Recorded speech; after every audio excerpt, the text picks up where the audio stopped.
Good evening, ladies and gentlemen. Welcome to From the Chair. Tonight we have His Royal Highness Deonte, the King Ford. We'll be back in just a couple of minutes to start the interview.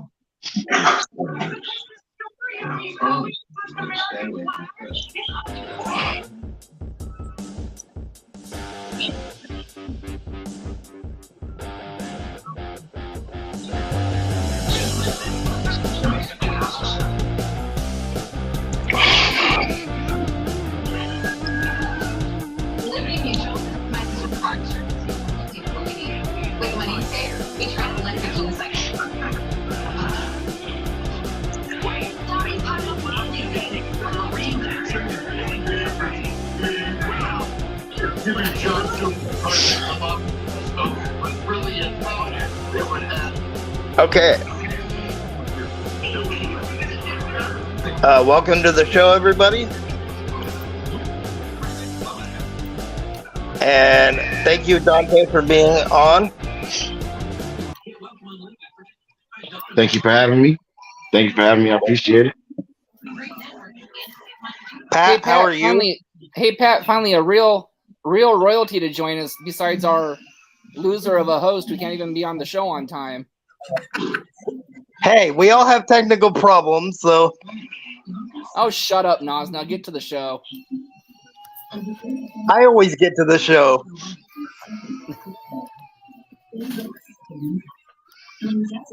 So, who were some of your wrestling heroes growing up? Growing up, I always tell people the same four people are the four people who kind of inspired me for wrestling. I mean, there were a lot of people, but the main four were Sting, the Ultimate Warrior, Bret Hart, and Shawn Michaels. Very cool.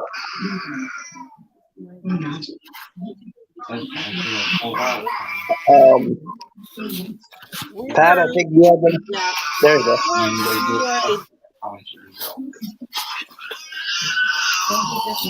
We heard that you are a big Marvel fan. Who is your favorite Marvel superhero? Yeah, I am a big Marvel fan. Growing up, one of my favorites was Spider-Man and Wolverine. I'd say lately, based off just like if I had to go off Marvel Cinematic Universe, I'd say Captain America is definitely one of my favorites. Just how that story arc and everything went.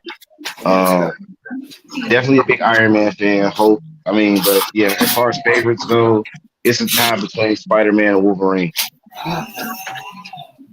Very good picks. That we wrote questions out in a pattern, but I'm just gonna kind of go with what I'm thinking. So, how was the BBC formed? So the Brothers by Color, the BBC was originally formed in 2019 in the Oregon Wrestling Club. There was a night, a Saturday. Oregon Wrestling Club basically was a promotion that ran Saturday nights once a month in 2019 from January until November. In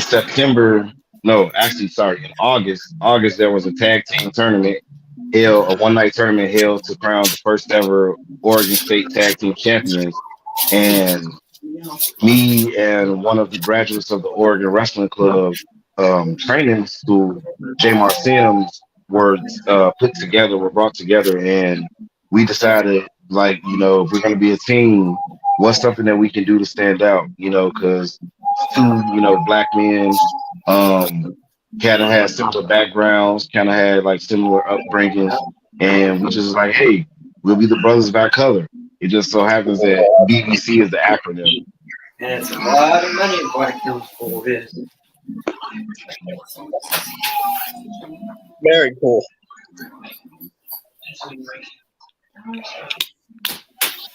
So one of our fans do have a question. They wanted to know, who is your toughest competitor? My toughest competitor, there's been, in the couple years that I've been wrestling, there's been, a handful of guys that I've really stepped up against. I've stepped up against a few veterans like Dr. Cleaver, Critter, Jeremy Blanchard. Learned a lot in those matches. I've also faced Christopher Isaac. I learned a lot in those matches. But I would say my two toughest competitors would be one of the two of the top independent talents out in this area right now, and that's Derek Shaw and Tyson Lee. I mean, me and Tyson Lee have been kind of connected at the hip since Oregon Wrestling Club, as far as like feuds go and just being into it with one another. But Derek Shaw, back in 2019, was known as Tectonic, and I defeated him for the Oregon State Openweight Championship, and that was the first time. That was the first time that I probably had um, one of my toughest battles because he was a friend at the time, even though he was a champion. But it was my time. I felt, I had worked very hard to earn my spot and earn my position, but Derek didn't go down easy. But yeah, him and Tyson Lee would probably be my two toughest opponents for sure. So I noticed watching some of your videos that you brought up Tyson Lee. Also noticed you were in a feud with Troy Prescott on quite a few for BCW. Can you tell Yeah. us a little bit about him? Um, yeah, I'm actually I started beefing with Troy because I've been beefing with Tyson. Like I said, me and Tyson have been connected from the hip since Oregon Wrestling Club in 2019. We both end up popping up at BCW at the same time. And at the time I wasn't even an in-ring active competitor. I was on commentary.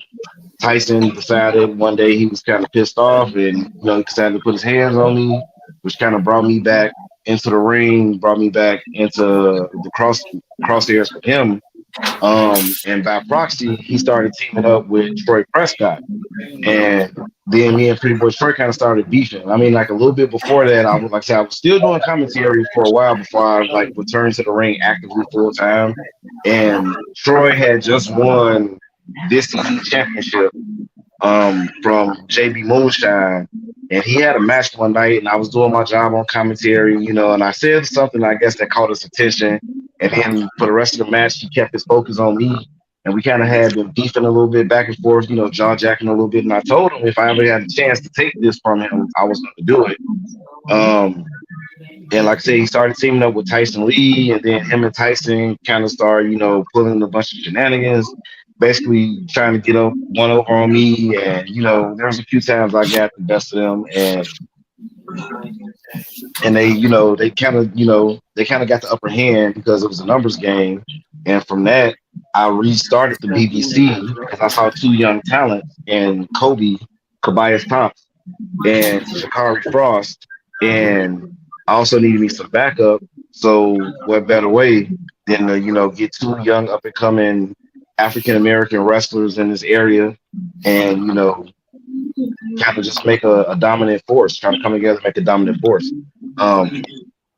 Yeah, but me and Troy though, we've had some good matches. I mean, like if I have to be honest, going back to that, who's one of my toughest competitors? That's another one for you. Is Troy Prescott. I mean, we definitely wrestled like a couple of 25-minute classics at BCW. Our 2 out of 3 falls matches definitely have some great moments in them. He's somebody that definitely pushes me to my limit, and I know that I pushed him to his limit, and I know I get under his skin a little bit, especially since I took the elite championship from him. Very cool. But I before you go, Pat, I need to know what's up with the Segway that he rides out to the ring, man. I don't know what's up with the hoverboard, man. I mean, listen, that's not my style. I mean, he calls himself the prettiest man in wrestling, the hoverboard ride man. Listen, bro, if he want to be RoboCop, that's his business. Like I'm out here. Like I said, I tell people all the time, this has been my dream since I was 2 years old. I fell in love with professional wrestling at 2 years old, and I'm in my mid-30s now. That's over 30 years of professional wrestling. Like, I might not be a competitor for over 30 years, but I've been a fan for over 30 years, and that's what keeps me going. And that's what keeps me driven, is to make that little boy proud that said he was going to be a professional wrestler. And I told everybody, I'm the king, but I'm going out there to prove it every time. Like I'm not going out there resting on my laurels. I'm not going out there resting on my past accolades. I tell everybody every time when I step into a new building, when I step into a new ring or a new promotion, I'm there to make that my kingdom. I'm there to make those people a part of my kingdom, make them my people. But because I fight for the people, not just for myself. I fight for every little kid and every adult out there that ever wants to do this or ever wanted to do this. I fight for that fan that live their dream. Because just because I'm a king, I was a blue collar man myself. I had to work hard to get to this spot in this position, and I'll be damned if I go down easy, or if I go down without a fight, or if I don't leave without you remembering who I am by the end of the night. Very cool. All right, Pat, a follow-up question to number two. Which Marvel villain was your favorite? Which Marvel villain? Oh man, growing up, I used to watch the X-Men cartoon a lot. So I would have to say Magneto from a kid standpoint, but the Green Goblin for Spider-Man. If I'm being honest though, as much as I love Marvel, I was a DC fan first. Batman is actually my favorite superhero of all time. So if you guys want to know some more about this, like I'm cool answering the Marvel questions, but Batman, Batman and the Joker, peanut butter jelly. That's definitely two of my favorites. I love the Flash, Superman. I mean, I'm a big comic book person. Period. Like cartoons, Power Rangers. So yeah, definitely. But Magneto and the Green Goblin.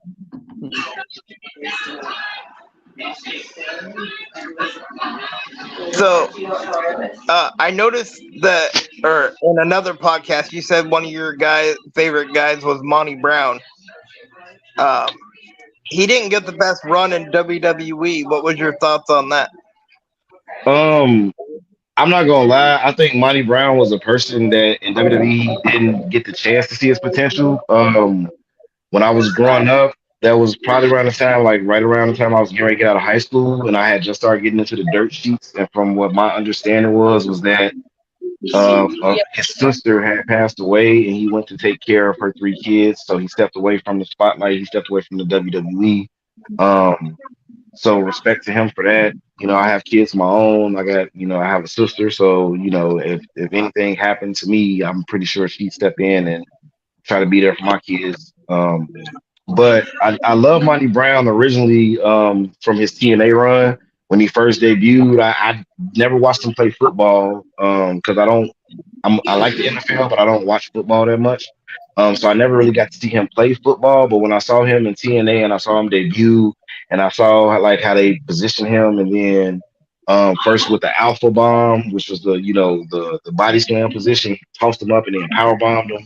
And then when he brought out the pounce and just like his extraness and the character and just his intensity and his energy, it was one of my favorites. I think he was one person I felt like he probably should have got a championship run in TNA, but his body of work, even though most people might not remember it, I think it holds up, for a person who was a crossover athlete from football to wrestling.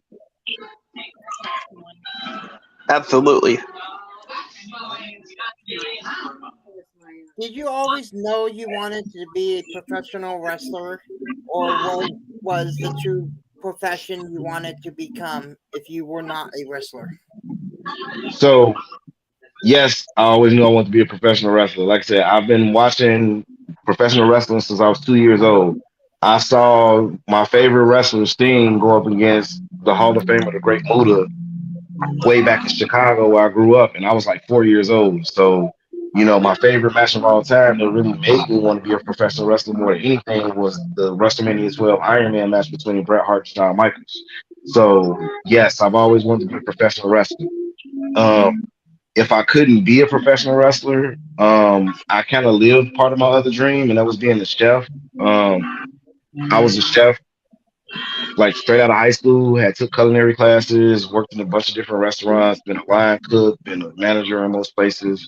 Um, but besides that, if it had to be another dream, I think I'd still be an entertainer. As far as like trying to do movies or maybe voice acting. One of my goals in life is to be the first black man to actually play Bruce Wayne and play Batman on the big screen.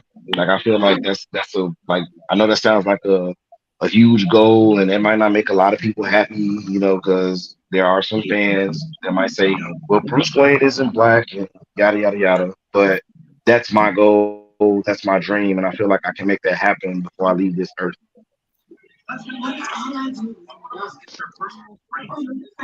Yeah, one of our guests said that his favorite Marvel character was Kingpin. Yeah, Kingpin was a Kingpin actually is like for overarching villain between Daredevil, Spider Man. You know, he's even run amok of a few other people like Luke Cage. Kingpin actually is probably a well-rounded and a very layered villain. Um, and I would say probably one of the more underrated villains in the Marvel universe. I would have to agree with that. And the same viewer says if you're looking for a manager, you're big money material. Well, I appreciate that and tell Big Money, hey, I got a stable full of talent. We got the BBC and like I say, I try to bring that's my goal is to bring Big Money, you know? Like my goal is to get those fans in there every night and make sure that they go home happy. So, tell them to hit my DMs and we can talk. Well, this viewer that we're talking about is a manager out of California. hmm Big Money Dodge. Big Money Dodge. All right, well, Big Money Dodge. I mean, listen, I got a GMC Yukon or whatever, but I ain't gonna dodge the conversation. Go ahead, hit the inbox, and we can talk. Like I say, I'm up in the Pacific Northwest. I'm out here in Portland. I'm nothing but a drive away, maybe a 2-hour flight. You talk that big money, and we can make something happen. Awesome. Excuse me. So, how hard was? I noticed also in your video that you learned how to do the helo like Eddie Guerrero Yeah, and a lot of the Latin like wrestlers. How hard yeah. was that to learn how to do? I mean, because that's not an easy move. I mean, Um, Well, honestly, that move is truly all about precision. It's you want to make sure when you're going for that guy, because when you see the move, you're aiming for the gut. You want to make sure you get deep in there and boom, dry that air out of him. So, I would say probably the part that was a little difficult was making sure that I didn't like trip up going over the ropes or like trip myself and spike my head or anything like that. But once I got it down, I think I channeled a little bit of the Eddie Guerrero in me, spirit in me, because he was also somebody that I watched growing up from the cruiserweight division in WCW to the main event of WWE. And when you're emulating somebody, especially a legend like Eddie, or like I say, even me, when I Sting, I got a lot of Sting in my repertoire. I got a little bit of Arn Anderson in my repertoire. I bust out the spine buster. Like when you're emulating some of the guys that you watch grow up, you imagine yourself doing the moves just like them. So you always want to do it with respect and with precision, and you try to do it with charisma and energy that they do it with. So a lot of times I just try to channel Eddie a little bit when I'm doing it. Like, hey, I wanna get that good snap, that good roll, that get deep in there. So and it shows, by the way, when you see the video. So, appreciate that. I appreciate that.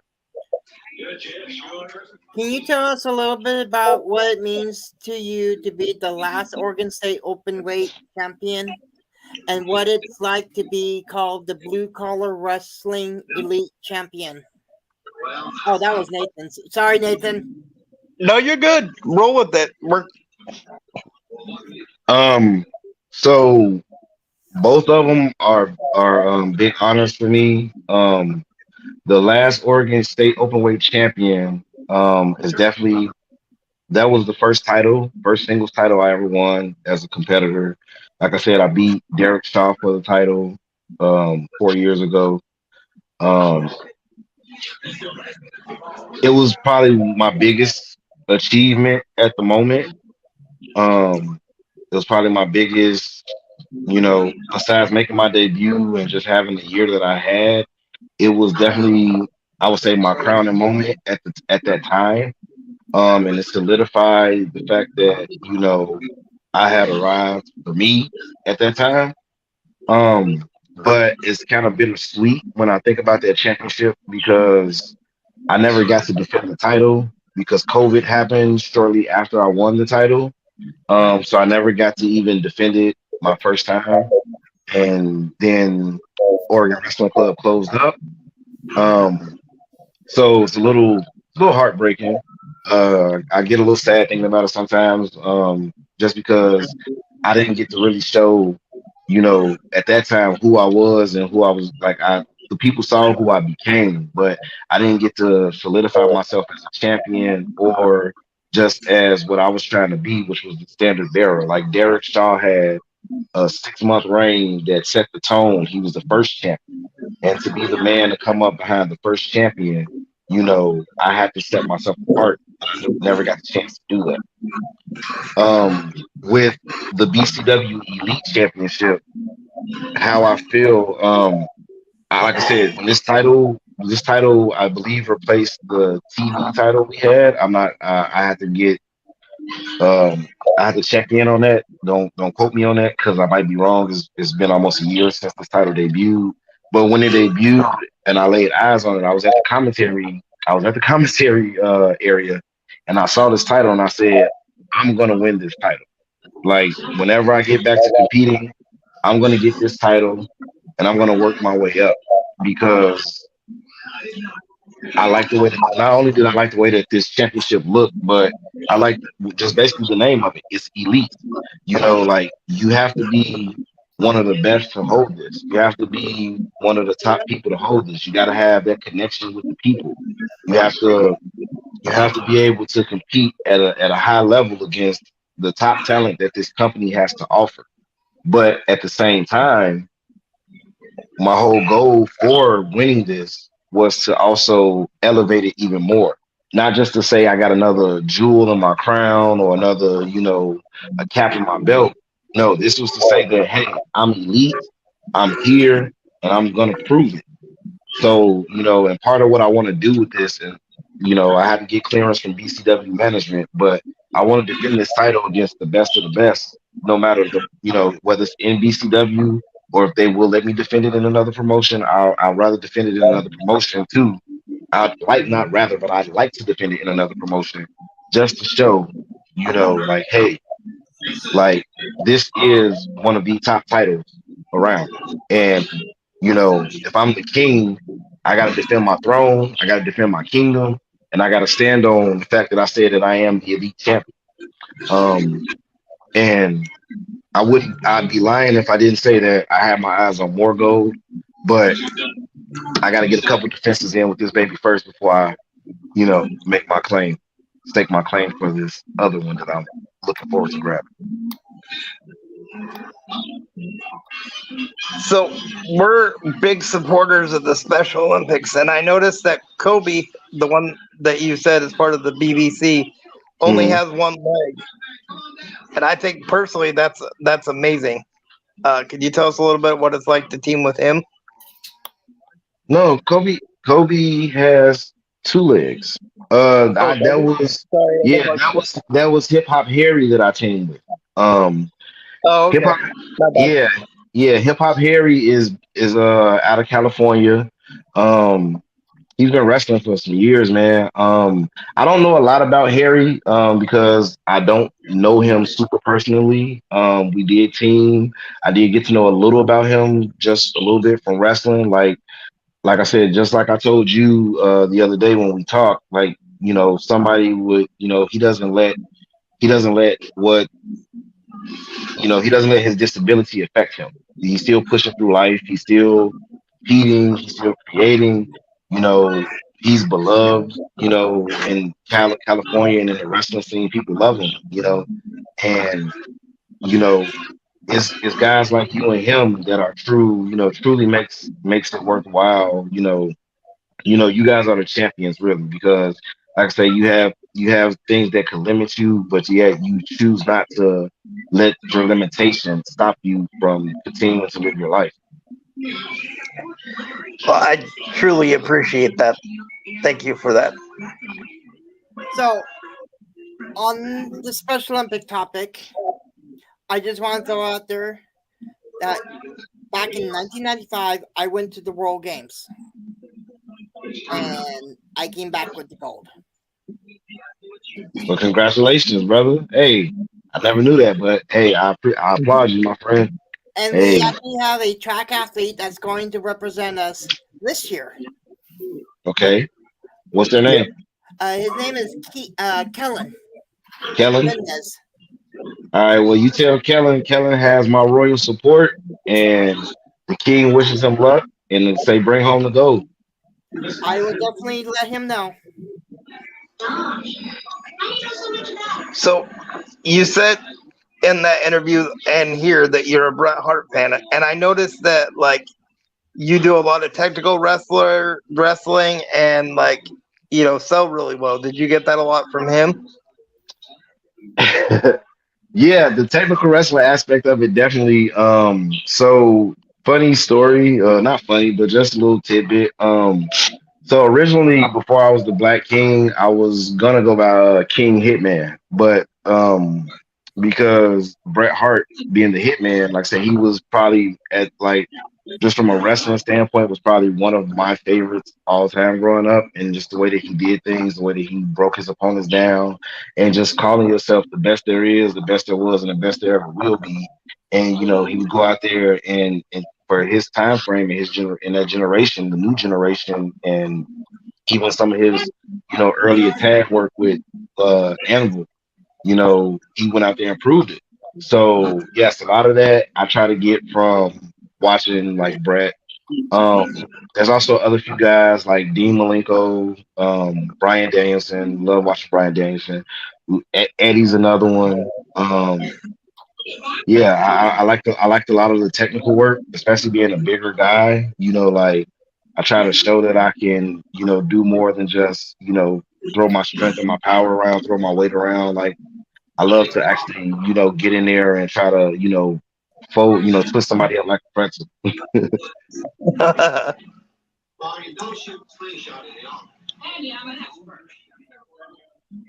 All right, my favorite cookie is the mint Oreos. What is your favorite cookie, and what would it be? So I got two. Um, okay, I'm lying. I got three. The first one is white chocolate chip macadamia nut, Ooh.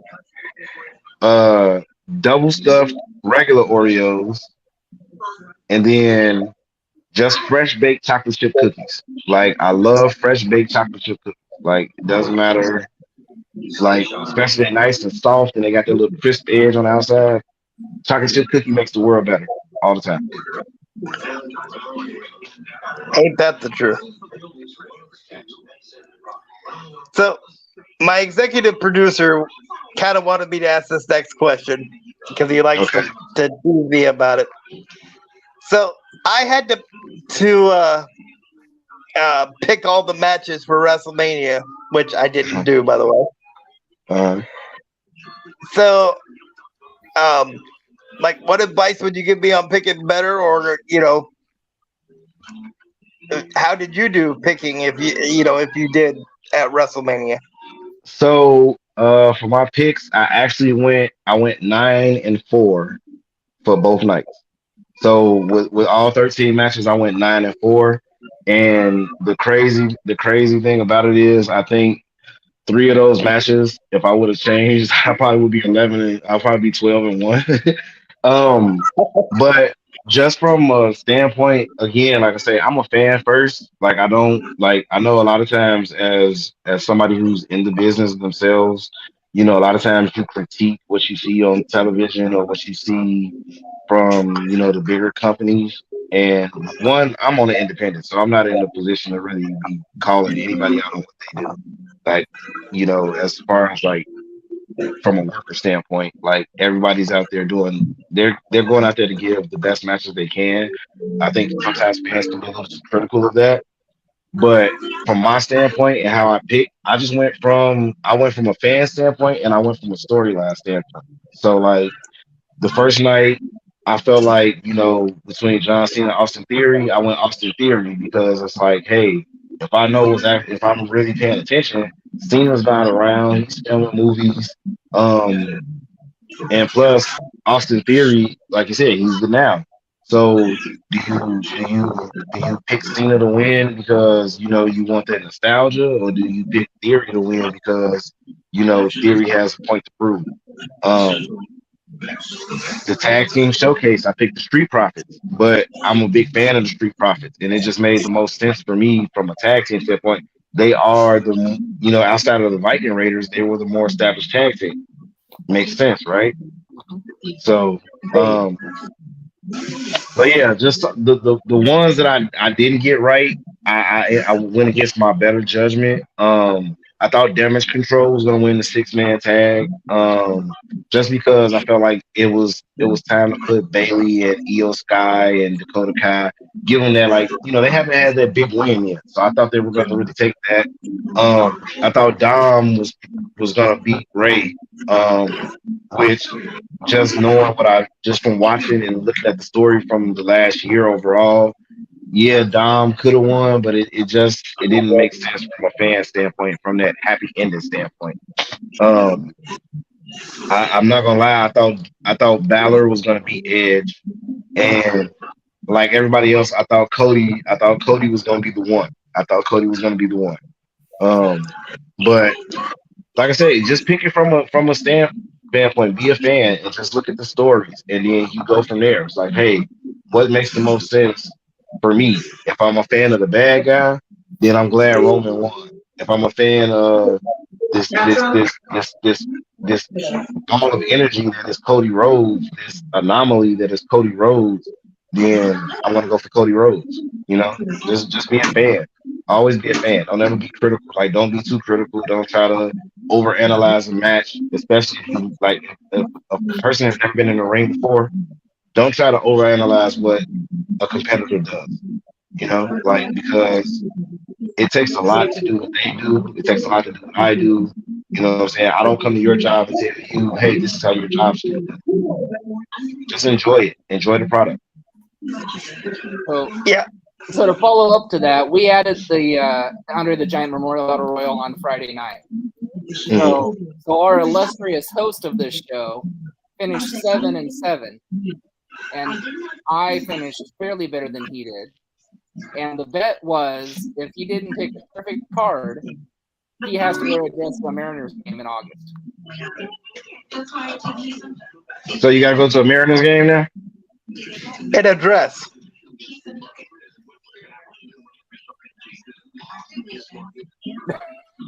In a dress. Wow. That's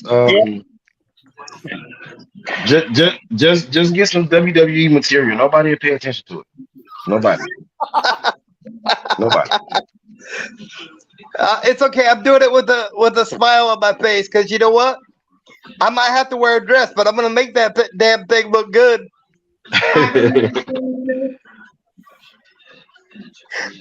So,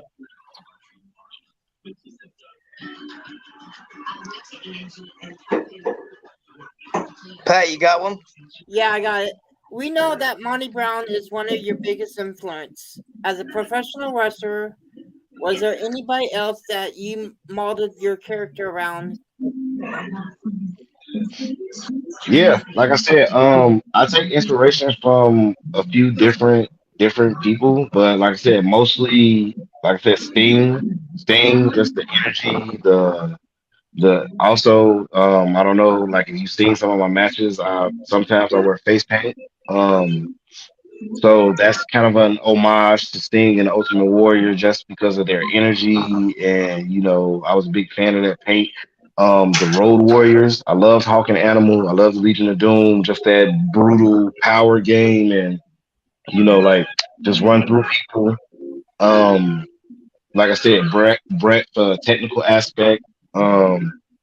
I try to take a little bit of like the Undertaker. I love Taker. I take a little bit of Finn Balor with more so with the demon character, just the aspect of how he tries to like with his interests and he tries to be a little different. Like I try to put a little bit of everybody that I enjoy watching into me, but at the same time it's still me.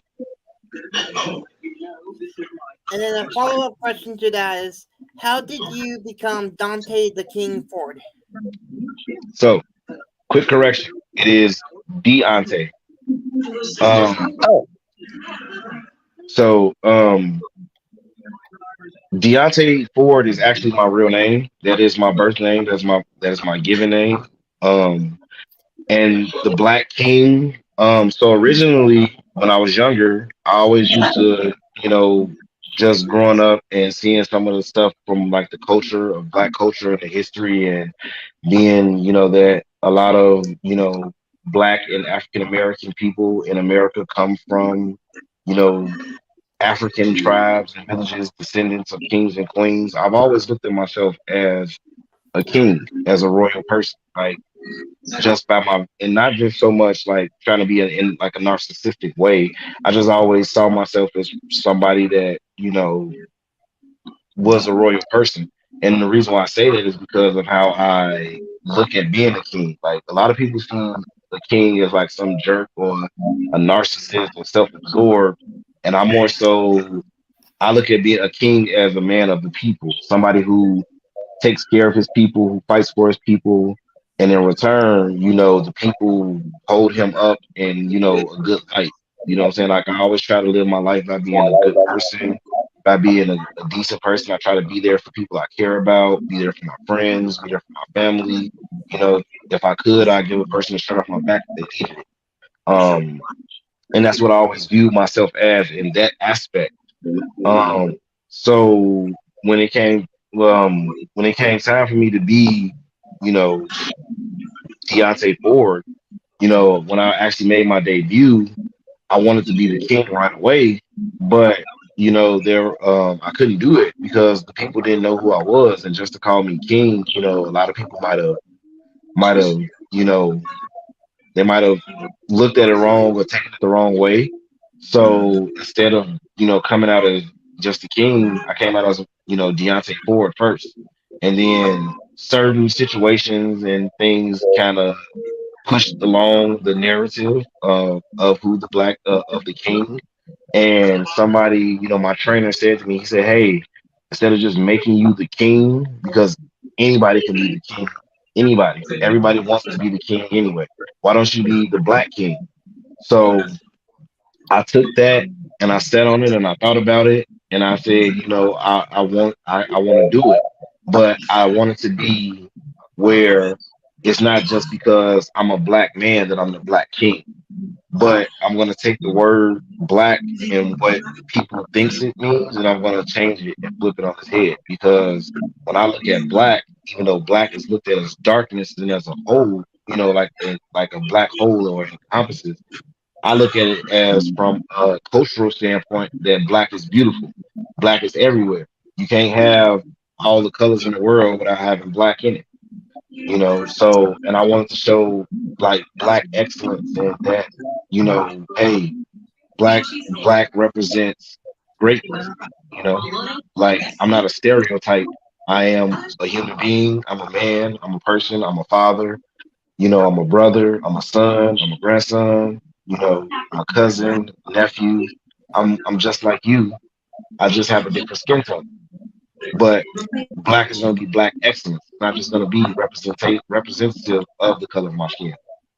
And yeah, and I've been the Black King since probably about May or June 2019. But I've always called myself the King, always since I was a kid. Well, I think this would be a spot for our first break. This break is brought to you by our newest sponsor, Big Money Dodge. Please hit him up on Instagram at Big Money Dodge if you're looking for a professional wrestling manager. He's the way to go. So again, Big Money Dodge on Instagram.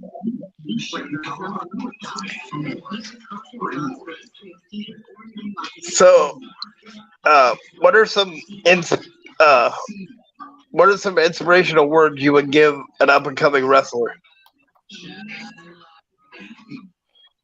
Inspirational words that I can give.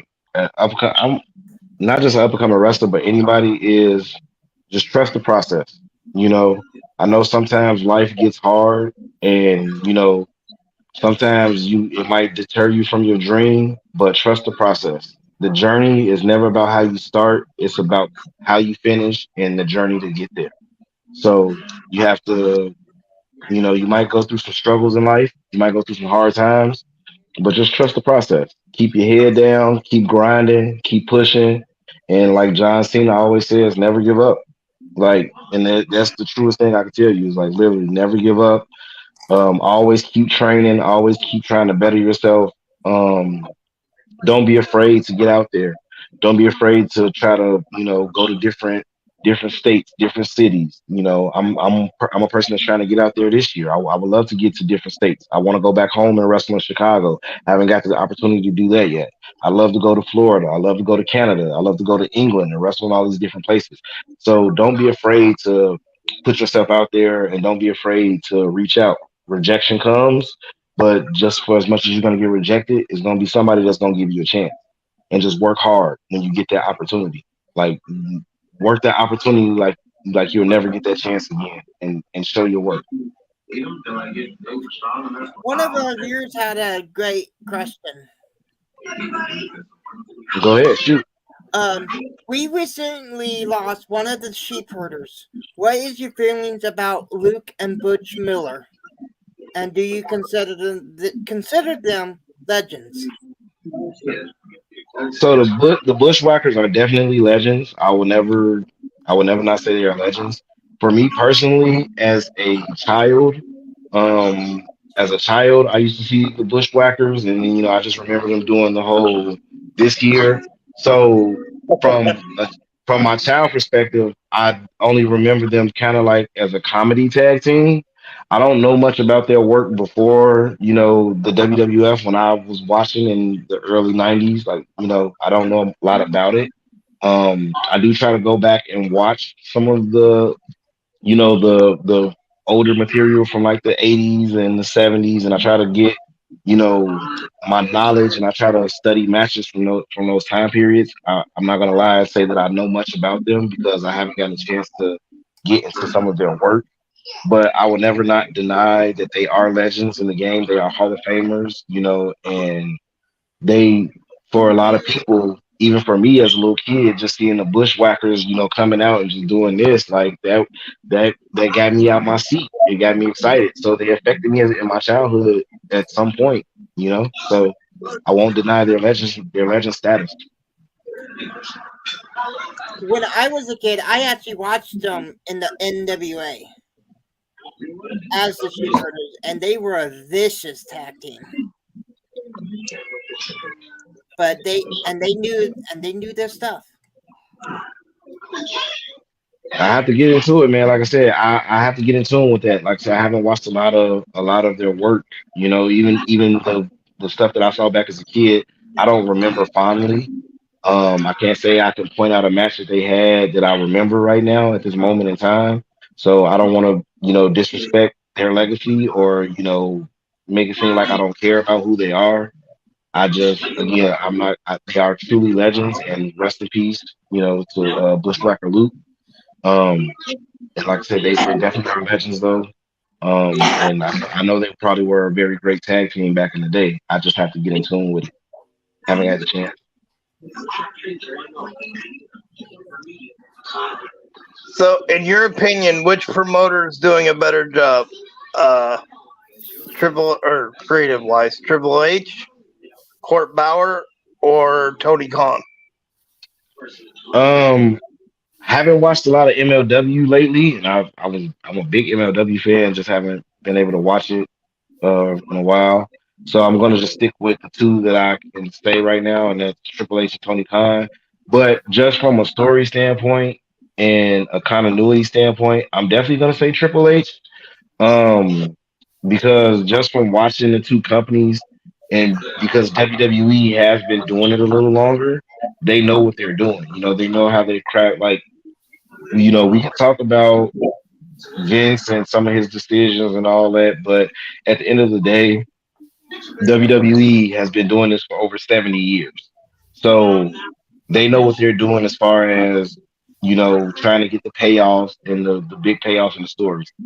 Tony Khan has done a great job himself in I want to say, especially in the last year, with some of the stories he's played, like MJF, um, what he's trying to do with Kenny Omega and the BCC, the British Combat Club, and Hangman Adam Page and the Elite, and I'm keeping my eyes on those stories. I'm watching, certain things play out, like with Saraya and Ruby Soho and Tony Storm, and just watching like some of his stories play out.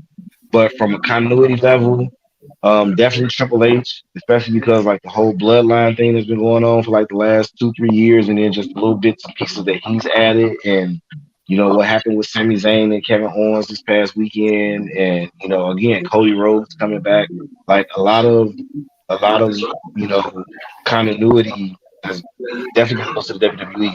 I mean, even NXT, look at what Triple H did with that. Look at the continuity from that level in that era, from when you had the four horsewomen, then Sammy and Kevin coming in down there, then Finn Balor, Andrade, Bobby Roode, Drew McIntyre coming back, Adam Cole in the Undisputed Era. Like, just look at the continuity level. I mean, WWE has it.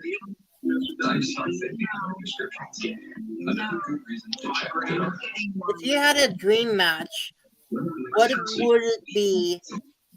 Who would be involved in it, and why? And who would you put over in that match? This dream match can have anybody. Okay, Yeah. so if I have to have a dream match, I have to have two dream matches. I have to have one against Sting, because I don't care. Like, I've always wanted a match against Sting. He's been one of my favorites. Always will be one of my favorites. Um, and just you know, especially like that '90s thing. Like, it doesn't matter if it was the blonde surfer Sting or if it was the Crow Sting. Like, it has to be a match with Sting. As far as who goes over, I can't give that answer, because I want to say I'd have Sting go over, just because that's the respect for Sting that I have. But at the same time, I am the king, so I kind of would need to win, So I'm gonna plead the fifth as far as the answer for that one. Um, and then my other match, would be a 1 hour Iron Man match with Bret Hart. Because again, Brett is his match with Sean. Um, just it was the match that got me really like hooked. Like, even though I was hooked already, like it was the match that really was like, it's like I've seen Sean and Razor in a ladder match. Like, that's, for some people, that's their match. But like the Iron Man match, that's my match. Like, that was the one for me. Um, if honorable mention, you could swap out Brett. You put Sean in that spot. You could put AJ Styles in that spot. Probably those two for sure. Those probably be my other two like fantasy matches as of right now. I mean, there's a lot of guys I would fantasy book myself against, but if you have to have a definitive match, because I don't want to say these two. I want to see, like, everybody can give, like, I want this legend to fight this legend. No, I'm a competitor. I want to fight my two legends. I want to wrestle the two guys, the two main guys that really got me into like that molded me as a wrestler. Brett and Sting.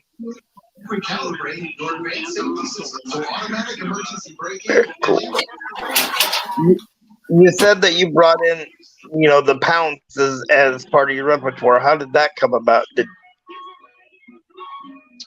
So when I first started training, it was a move that I had wanted to do, because nobody, like I said, Monty Brown had been gone from the WWE for about 5 or 6 years. Nobody on the indies that I had seen was doing the pounds at the time.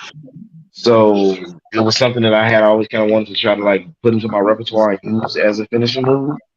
Um, and like I said, I practiced it early on in my career, but then I had kind of got away from it as my career evolved um and then I think I was when I made my return to DCW, I started, getting back and working and was figuring out like, hey, what is it that I want to do and what is it that I could do that's impactful that can put somebody down for a 3 count, and it's something that I can probably hit on anybody from anywhere. And came back to the pounce. Um, just one of those big impact moves, and you hit somebody. It's like a Mack truck, man. It's like a head-on collision. You take them down, take them out.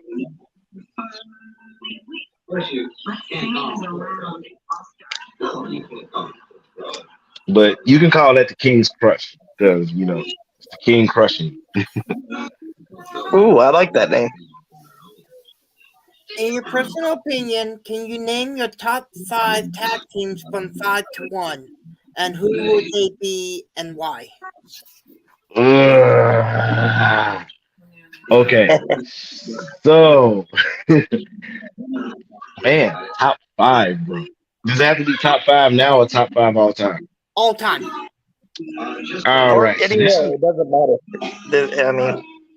I mean, because there's different eras, man. Like, it's different eras. All time is one of the things was always going to be subjective.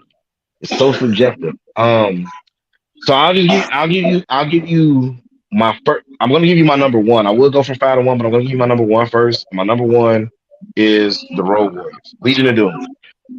Just because again, just from my childhood and growing up, the Legion of Doom were like the standard bearers. Like even before, like I didn't even know about their '80s stuff, like in the NWA stuff. Like I was strictly like WCW, WWF, and the face paint was cool.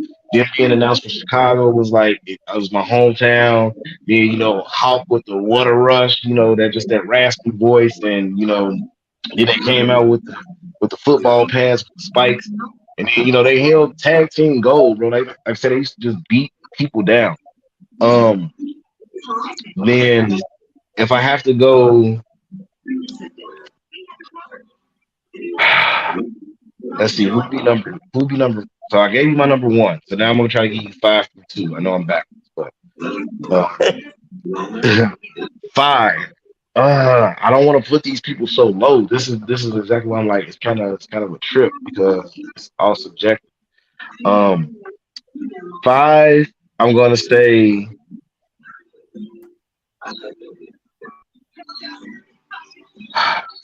the Dudleys. The Dudleys at number five, just because coming from you know the ECW arena in Philadelphia, and then becoming WCW, WWE, TNA, NWA, not NWA, but IWGP Tag Team Champions, like the Dudleys, and then they also, especially during the WWE era, they shaped a lot of my childhood with Edge and Christian and the Hardys. So it's like I said, it's not a knock to Edge and Christian and the Hardys, but I'm gonna definitely put the Dudleys in up there because just from a tag team standpoint, what they've accomplished, what they've done.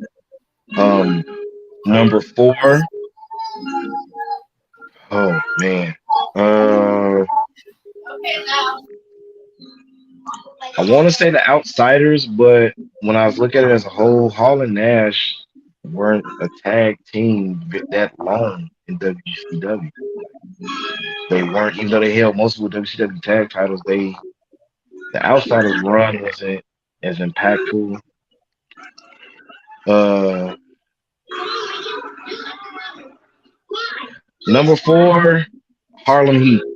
Harlem Heat was another tag team. They were if you had the Road Warriors, Harlem Heat was like that other tag team in the '90s, especially for the WCW side. They were the standard bearers for the WCW tag team division. I believe 7-time WCW tag champs. That was the record at the time when WCW went out of business.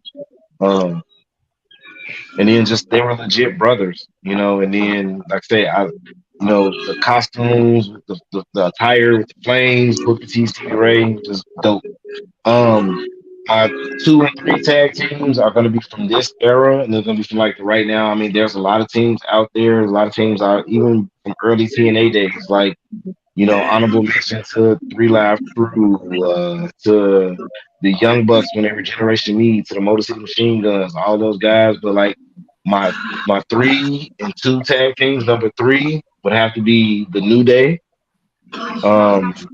Just their longevity, the tag title reigns, originally holding the longest tag title reign in the modern era. I think they have the record for most tag team title reigns in WWE right now. And then number 2 is them boys, the Usos, the one, like 600 and almost 700 days as tag champs, man. I watched them when they debuted with the New Heart Foundation when they had Davey Boy Smith and Tyson Kidd coming to WWE in 2010. I've been watching the Usos since then, and just watching them from 2010 until now, and just looking at that growth and where they've come from and how far along they've come, and watching them get chances to be in the main event and also be singles competitive. Like I said, it's a lot of other tag teams out there, but I know a lot of these teams haven't even hit their window yet as far as being great tag teams. There's like guys like FTR, like the Street Profits. I like a lot of those teams, man. But for my 5, there you go. You got Dudley's, Harlem Heat, New Day, Usos, and the Legion of Doom. Road Warriors. Okay, That's a great list. tough list. So that is a tough list. So might be another funny one. Who do you think's the better wrestling movie actor? John Cena, Batista, Randy Orton, or The Miz? Batista. Far and away, Batista. Very cool. It's kind of funny because one of our co-hosts on here that comes on sporadically, she calls The Miz the Fizz. So I think she would agree with you on that one. Yeah, definitely Batista.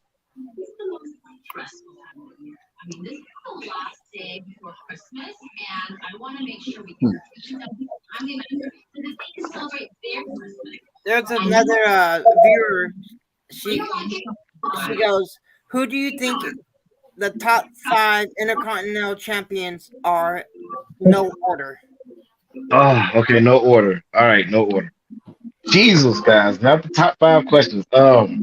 Okay, so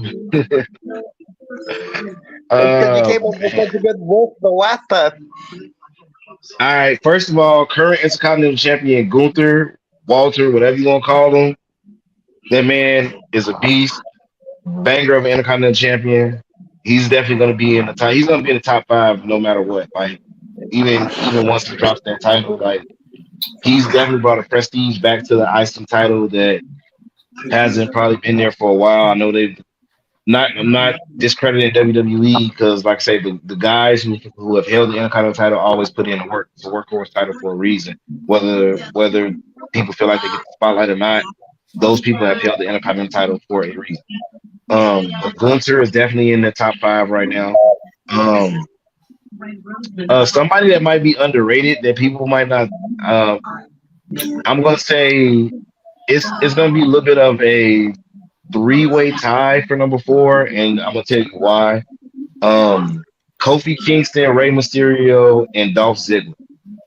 There was a time period in SmackDown between like 2009 and like 2011, right before Cody Rhodes got the Intercontinental title, and Dolph, Ray, and like Kofi used to put on bangers for the Intercontinental title on like just regular SmackDown, on like a regular Friday night SmackDown, and then even on pay-per-view, like they were putting on, quality matches during that era. I know a lot of people don't like that era of WWE, but there were some good Intercontinental title matches during that time period. Let's see. I need another 3. Cody Rhodes is gonna be in there just because when he brought back the old school IC title, and then like I said, in that time frame before he teamed with Dustin, before he teamed with Goldust as the Rhodes brothers, and before he became Stardust, he actually worked very hard to bring prestige back to the IC title. I think he had at that time in WWE, he had found his who he was at that time. Um, and I do really remember his reign standing out. I mean, a lot of people might not agree with me on that, but it is in my top five. Um, let's see. Rob Van Dam. No, no, no, no. I'm trying to think. RVD is one of my favorite, but I don't. No, Randy Orton. Let's go there. The Viper. Randy Orton doing his Legend Killer phase on Monday Night Raw as the IC champion. His matches. Uh, he was one of the reasons why I really fell in love with like bad guys and like the character work of professional wrestling, and him as an IC champion. Mick Foley, his feud with Foley. Um, Even taking the IC title reign into being the youngest world champion. Randy's probably in the top five of IC title reigns for me, and then I want to go a little bit earlier than Randy. I'm trying to think in the '90s who stood out for me, but nobody. Sean stood out a little bit. Sean and Razor with their title matches, but I'm gonna go a little bit past that, and I'll probably say like Kurt Angle. Kurt Angle had a IC title run. It was a time where he, on his way to his first WWF championship, he was IC and European champion. I always thought that was a pretty cool thing because they didn't unify those titles. They were still two separate titles, but he held both titles and would defend them against guys like Chris Benoit, Chris Jericho, and just a Edge, guys like that back then. Honorable mention to Edge for that time frame too. He was a great Intercontinental champion doing his era, doing his run.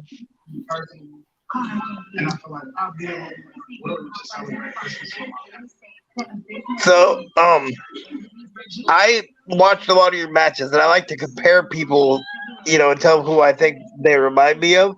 You remind me of the way you move around the ring of like a Shelton Benjamin kind of. Yeah, the jumping and yeah. Like I said, I'm it's weird because when I first got to training, people used to ask me like, "Hey, have you ever played football or you ever played sports?" I never played sports.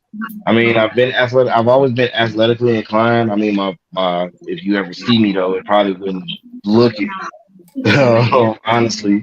But yeah, I've always had a thing for being active. And I think pro wrestling has just always been that thing for me. But yeah, it's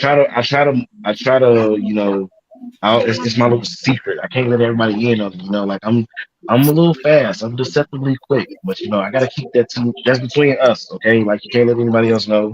Nobody else can know. Then once everybody finds out my secret, then they're gonna know how to beat me. You can't tell everybody, okay? I got you.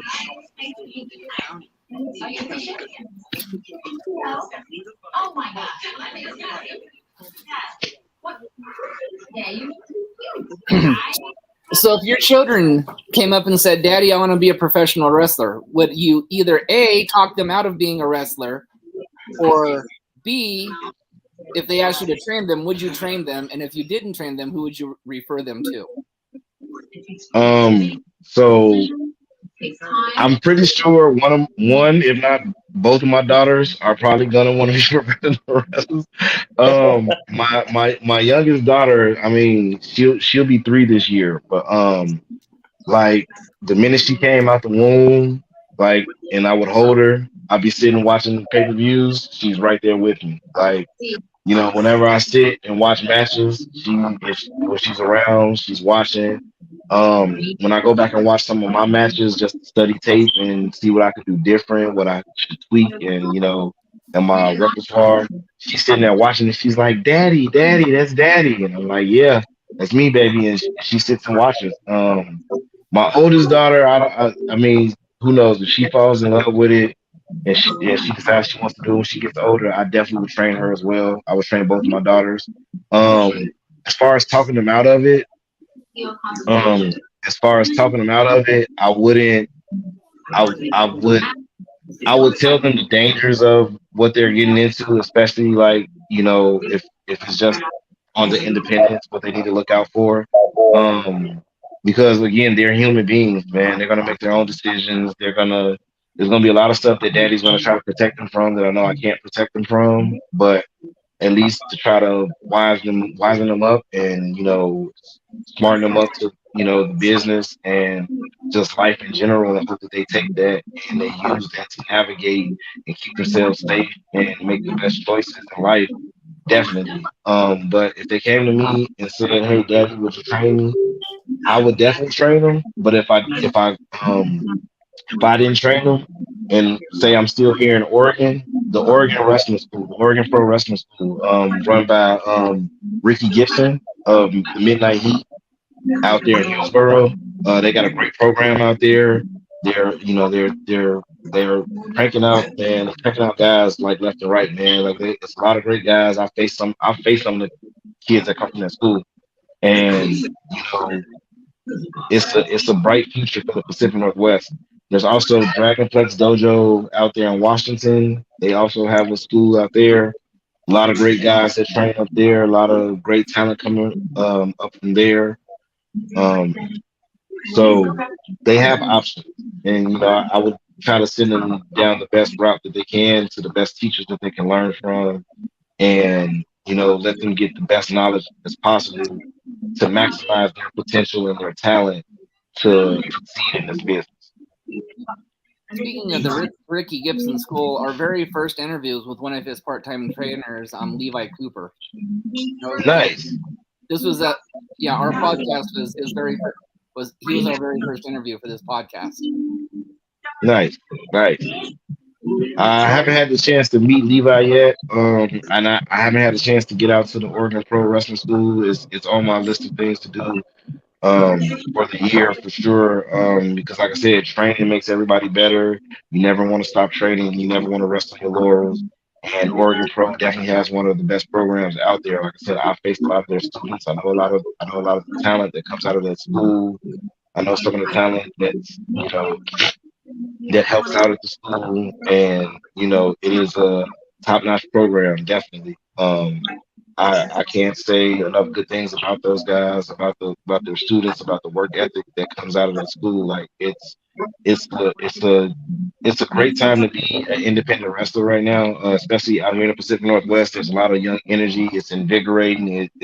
It's creating it lights a fire in you, to want to be better and to push yourself even more.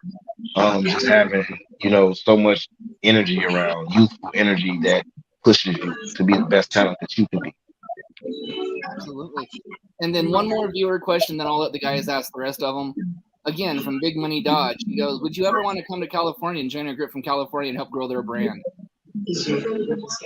So, Mr. Big Money Dodge, I just told you I ain't gonna dodge no questions. Let me wait. Where are you located at in California, Mr. Dodge? And secondly, of course, I would love to come to Cali, baby. California love. It's the home of my boy, the Black Mamba, Kobe Bryant, Snoop Dogg, Ice Cube. I mean, listen, I'm from the west side of Chicago, but I've always felt like I've had a connection to the west coast of America. So yes, I'm trying to get out to Cali this summer. Bring me out, you know what I'm saying? The king will pop out on the beaches.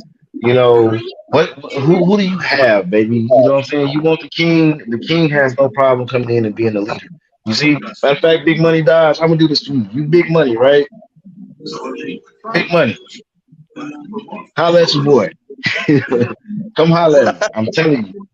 I'm here. I'm here to do now. But seriously, in all seriousness, though, no. Like I definitely am interested in coming to Cali. I love to come out and work with all talent, work with you, work with anybody that's willing to work. I'm not gonna say anybody that's willing to work with me, but anybody that wants to do work, anybody that wants to do good work, good business. I'm always about doing business. Like I said, I call myself the king for a reason because I try to set myself apart as a leader. I try to be the first person there, the last to leave. I'm not above I'm not above helping and doing things again because even as a king, I don't just get to sit on my throne. I like to get in and get my hands dirty. I like to put the work in, and I feel like me and Callie have a great connection. I feel like I can do some good things out of Cali. So if you're really serious about it, yeah, hit me up. I'd love to come to California. Okay. And a follow up to that, just before I let the guys ask more questions, he said, "What's your Insta?" He's going to hit you up. Instagram is King KING _ Hitman _ This Hitman is one word, HITMAN.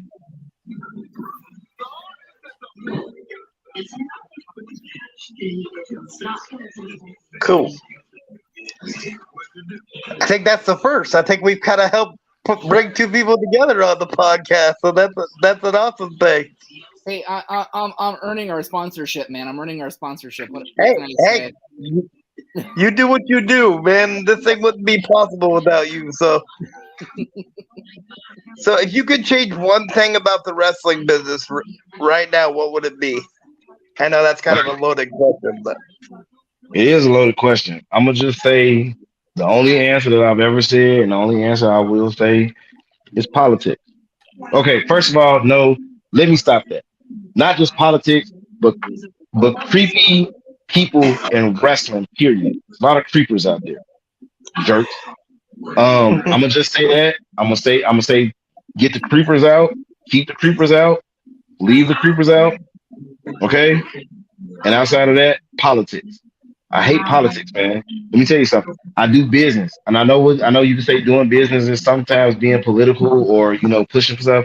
I'm a wrestler that feels like we all can be connected. First of all, as wrestlers, as pros, if you once you're trained and once you're in the ring, the way it was explained to me is you become a part of a fraternity of brothers and sisters that go out there and do something that nobody else gets the chance to do. That only a select few people wish they can do, and you get the chance to do it.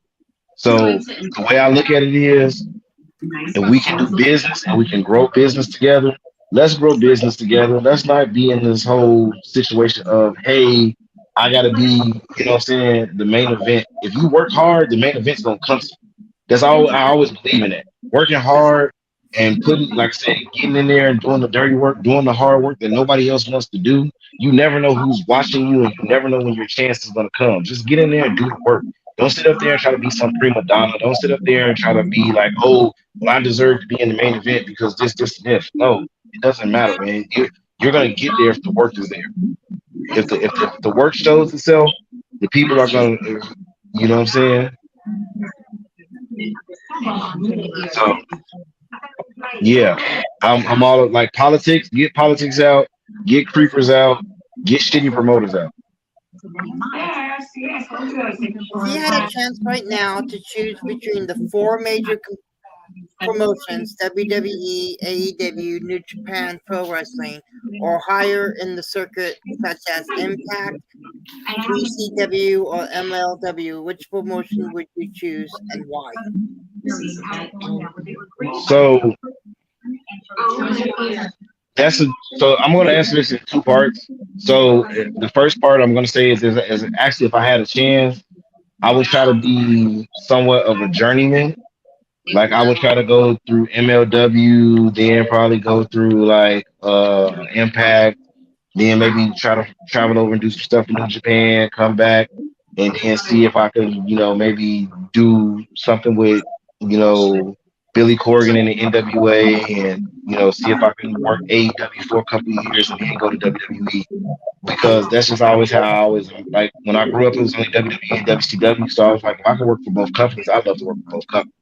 But being that I am older, the way society favors it, when you're an older person doing professional wrestling, your window is kind of short.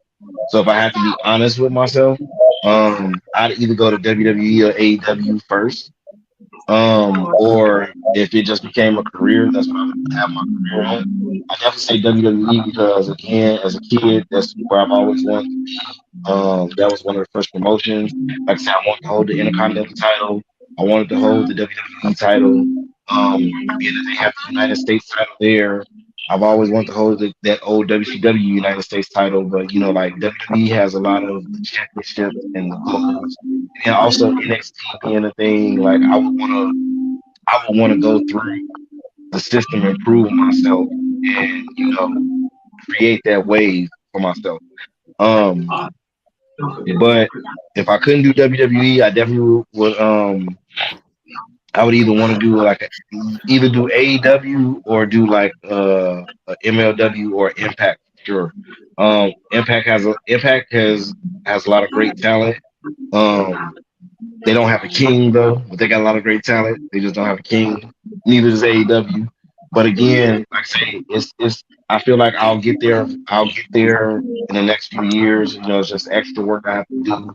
It's extra time I have to put in, and training and in the gym, and just continually doing the work. So you know, I can say that I want to be in these places, but I'm actually trying to work to get in these places. So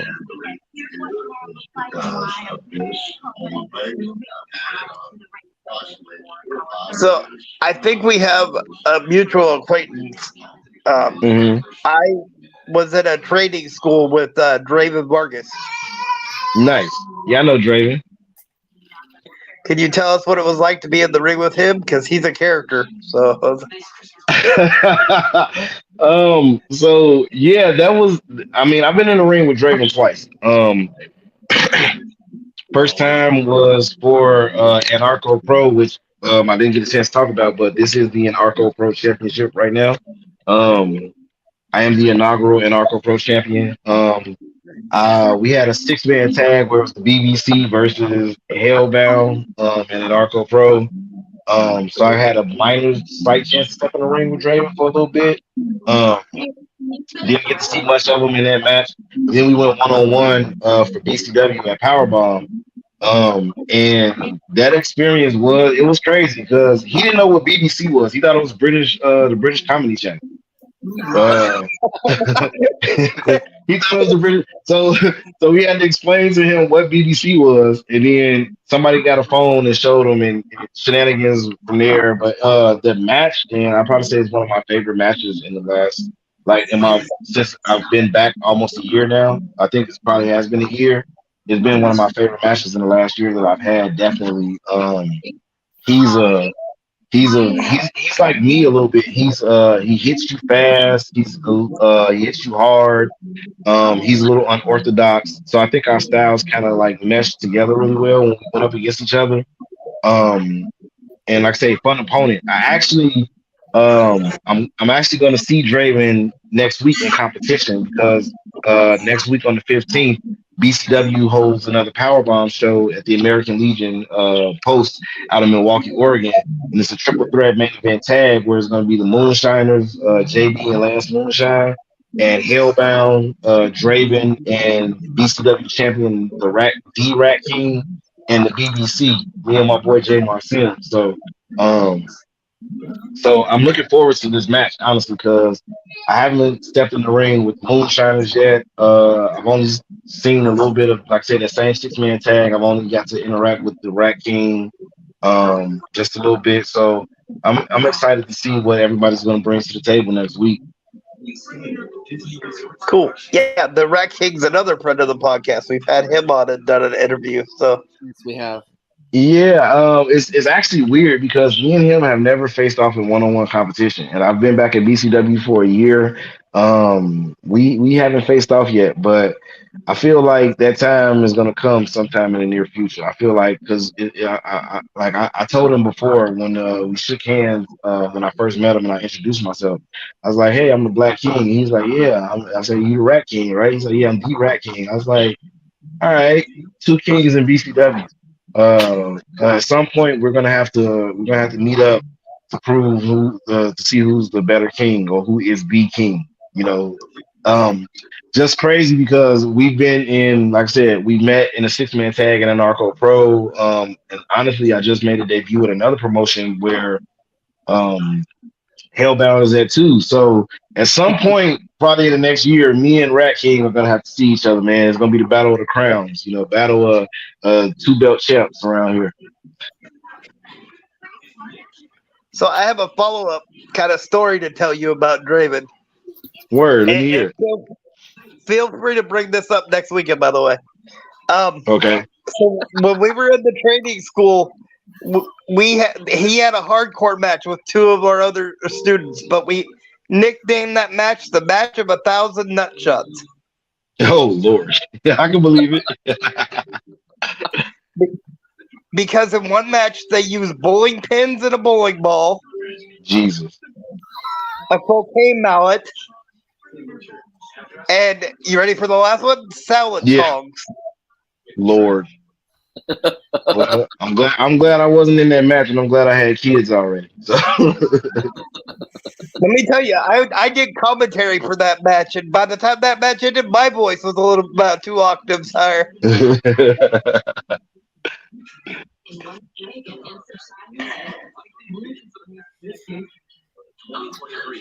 So Pat, I got anything? Could you give us a list of your top 5 managers in 5 to 1? We're with all these top 5 ones, aren't we? Right. All right. I was just having this conversation with somebody the other day. So, number 1, Paul Heyman. Gotta love Paulie. Yep. I love Paulie. And I don't just say from a manager on screen standpoint, even from being a promoter, because technically a promoter is a manager. And him running ECW is just getting all that talent and helping those guys find get their talent over. Love Paulie. Also number 2 for me, I will say he's a tie for number 1, but number 2 for me is Bobby the Brain Heenan. You gotta have Bobby Heenan in there. Bobby Heenan's on my Mount Rushmore managers, him and Paul. The Mouth of the South, Jimmy Hart will also be in that list. Just the level of talent, the Hart Foundation, the Dungeon of Doom, Hulk Hogan, Brutus Beefcake, what was it, Power and Glory, I think. Demolition. Like Jimmy's been around, man. Love the Mouth of the South.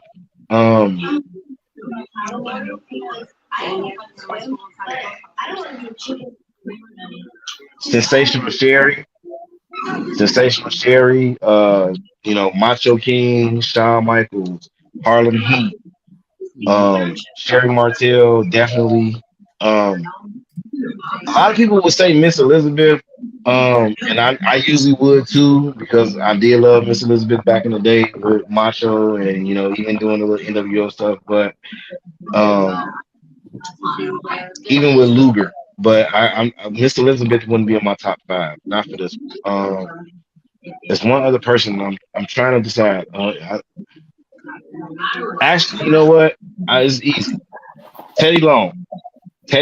Nobody gives Teddy Long credit for being a manager, but Teddy Long had Doom. He had Butch Reed and Ron Simmons.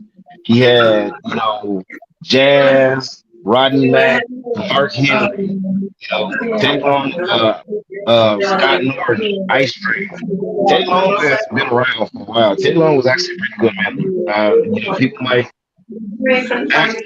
might trash me for that, but whatever. Teddy Long, T-Lo.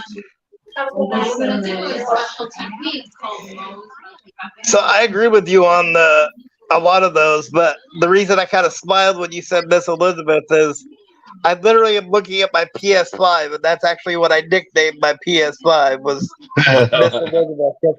I needed like an elegant manager, wrestling wise, and that was most of what I could come up with. Nice. So go ahead. Did you have? Yeah, the other tag Teddy Long also managed was The Undertaker and Stan Spivey. Oh yeah, the Twin Towers. Skyscrapers. Yep. Skyscrapers, yeah. You see what I'm saying? Teddy Long has been around talent, so yeah, put some respect on Teddy's name for real. So You have some of the most energetic entrance music that I've heard in a long time, especially down here. How did you come up with the entrance music? It depends on which interest music you're talking about because I ran through a few songs in the last couple of years, especially in the last year. Well, the one that you So were doing in BCW with Tyson Lee and yeah, so the Offspring come out and play. Um, so when I was coming back to BCW, and I was like, I was trying to figure out what it was that I was going to do. As far as like music, because it had already been like 3 years since I had, almost 3 years since I had wrestled. So I didn't, basically I was reintroducing myself. I hadn't been in BCW since 2017, and then I hadn't wrestled since February 2020. So it had already been like 2 years since I wrestled, and nobody knew me. I had to reintroduce myself. So at first I was gonna come out to my original music that I used at Oregon Wrestling Club, which was a Rick Ross and Jay-Z song called "The Devil Is Alive." But I was like, no, it's not gonna. I don't think it's gonna get over with the fans where they're gonna recognize it right away. Then I was gonna try a different song where I was using this Ti song called "King Back," which the hook and everything says that the king's back, and it gives like this little intro about being a king and all of this. But the first night that I went to use it, the audio guy didn't get the music played, and then by the time he did play the music, I was already in the ring, like for the match. So I was like, all right, I got to do something. I got to stick out. I have to figure it out. Um, so Anarcho Pro was having their first card on the 4th of July at this event called Fest, and they had me advertise for a triple threat match. And I was like, well, I'm going to this show. I'm not a show, but I'm going to wrestle at this place where they're going to have punk rock bands, and I'm going out into a punk rock crowd. How can I stand out, and how can I endear myself to these fans? Like, how can I get these people behind me right away before they see me wrestle? And I end up finding this. I found the dog chain. I found this dog chain, and then I was like, well, what's something that the people can get behind at a grunge festival, like this rock music festival? And sure enough, I was like, well, Raven used to come out to this song I like called "Come Out and Play." It was actually Raven's like one of his original like ECW theme songs, because remember ECW didn't have rights to music and stuff; they were just using people's commercial music. Um, and I came out to "Come Out and Play," but like you couldn't really hear it over the speakers really loud at Test Fest. But I took the chain, and because I knew the melody to "Come Out and Play," I was shaking the chain to the melody. And the people at Test Fest, like they saw me, and I had like my interest gear. I wear these different skull like masks that have like teeth showing, and the people saw me, and they started kind of gravitating to it, and then I got the people behind me. So I was like, okay, this is working. I need to try this at BCW. I took it to BCW. In the first week, even though it was slow to kind of happen, it got over, and people have been gravitating to it. I have changed my interest music since then, but I'm thinking I might go back to it because it had we have a special connection now, me and that song, and I think the people at BCW actually identify with me a little more when I come out to that to the Offspring.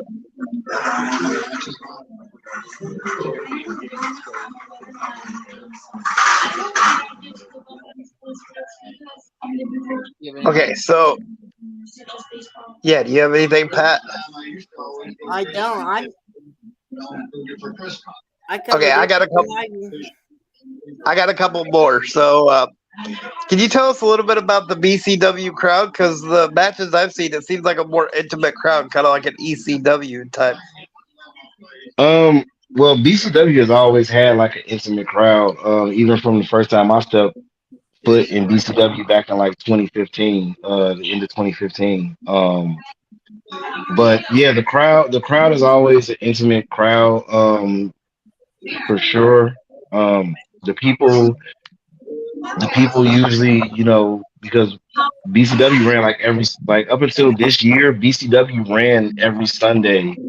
Um, it was pretty much the only promotion that was running every week in Portland for, I want to say, I mean, I know they were running way before I got here, but I want to say the better part of 10 years. But, don't quote me on that because I have to ask some historians of the area or some BCW, alumni. But if I'm not mistaken, BCW's been around for the better part of 10 years. But yeah, that crowd is always, whether it's big or small, it's a lively bunch. It's a lively bunch of people. They cheer. It's kind of like when you watch, like I say, the ECW crowd, kind of like even the WWE crowd nowadays. They cheer who they want to cheer, they boo who they want to boo. But if you, like I said, if you make that connection with them and you get that connection with them, then they're lifelong fans. They're gonna love you. They love who they love and they hate who they hate. That they do. And then my last one is I want to get your opinion on a character that whenever I can get to it, involved in a show, I want to debut. So, I'm in a wheelchair. We've covered that part.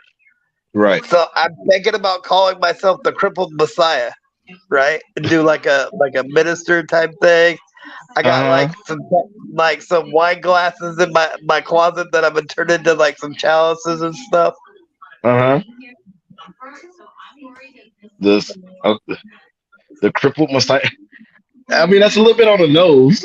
It's a little on the I gotta nose. go with what I got, So, I mean, how about this? Instead of saying the crippled Messiah, just call yourself the Chrisiah. Just put them together. I like that. That's good. I'll use that. I like that. Yeah, the Chrisiah. That way, when people say, "What's the Chrisiah?" Oh, I'm the crippled Messiah. Then they be like, "Oh God," but they be like, "Yeah, that's me." I'm just crippled. I like that. So before we let you go, why don't you let us know what are you doing the next few weeks? Any big shows? Yeah. So touch with you. So the next 3 weeks are going to be very busy for the Black King. First and foremost, shout out to DOA. DOA has their Port Slamdy event this Saturday, April 8th at the North Portland Eagles Lodge off of Portsmouth and Lombard. So, if you guys can go out to that, support DOA. Next week, Milwaukee, Oregon, American Legion Post. It's going to be BCW and Powerbomb, which is comedy and wrestling coming together. They're going to have comedic roast battles from comedians that usually show up at like Helium nightclub. And then there's going to be wrestling action. It's going to be Tyson Lee versus Tomcat Jones. Pretty Boy Trey Prescott is going to be in action. Like I said, it's going to be a main event of the Rat King and Draven of Hellbound versus the Moonshiners, Lance and JB Moonshine, and the BBC, your elite champion, and Jamar Sims, my brother, the OG BBC from the Oregon Wrestling Club days. So make sure you guys pop out for that. That is going to be the main event. And I'm telling you, every time Powerbomb, and I'll say this here, and if anybody want to dispute me about it, you can meet me in the ring. But Powerbomb is the BBC show. Powerbomb is the house that BBC built, because outside of one Powerbomb, BBC has been on every Powerbomb show. It's our show, my house. All right. Then following that, April 21st, I will be at the Star Theater for Metal Mania 2. If you were at the first Metal Mania and you saw me become the inaugural Anarcho Pro champion, and at Metal Mania 2, I'm going to walk in, but I'm not just walking in as the Black King Deonte Ford. No, I'm walking in as my alter ego. I'm going to walk in as the God of War, because when I come in to Metal Mania 2, I'm coming to defend this title, and it's going to be an Anarcho Pro rules match. And I feel bad for whoever is in the house that night, because when I come to defend this title, and when the God of War comes, he comes for destruction, and the God of War comes to bring pain and to break somebody in half. I don't give up my titles without a fight, and I don't plan on losing. So April 21st, Star Theater, Metal Mania 2. Be on the lookout for an Anarcho Rules match for the Anarcho Pro Championship. As a matter of fact, I'll give you a little spoiler alert. I'm facing two competitors that I faced before, Kylan Rowland and the Lean Green Love Machine, Surgical Steel and Sex Appeal, Dr. Cleveland. And then the following week after that, April 29th, I'm going back to the American Legion Post.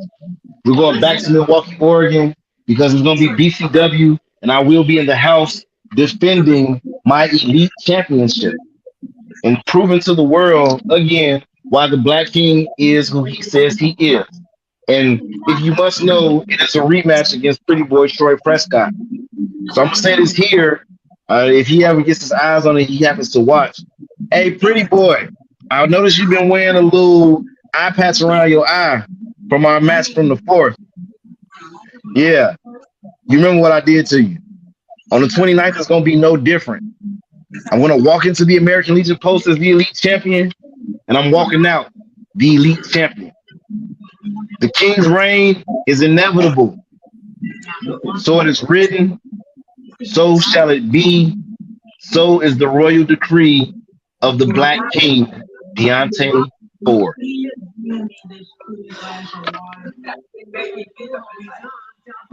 Very cool. And that's Well, thank you guys. Thank you very much. We appreciate this, and you've been awesome. Thank you guys. I appreciate you for having me. You guys are great. I'll do this anytime, guys. Have me up anytime. Absolutely. Awesome. We will be in touch for another one in the near future. Thank you so much. Join us No tomorrow. problem. Join us Good tomorrow luck night in at your 5 o'clock matches. for our next interview. Until then, peace, love, happiness. We're out of here. Bang. Yep. I'm James, and I'm tackling this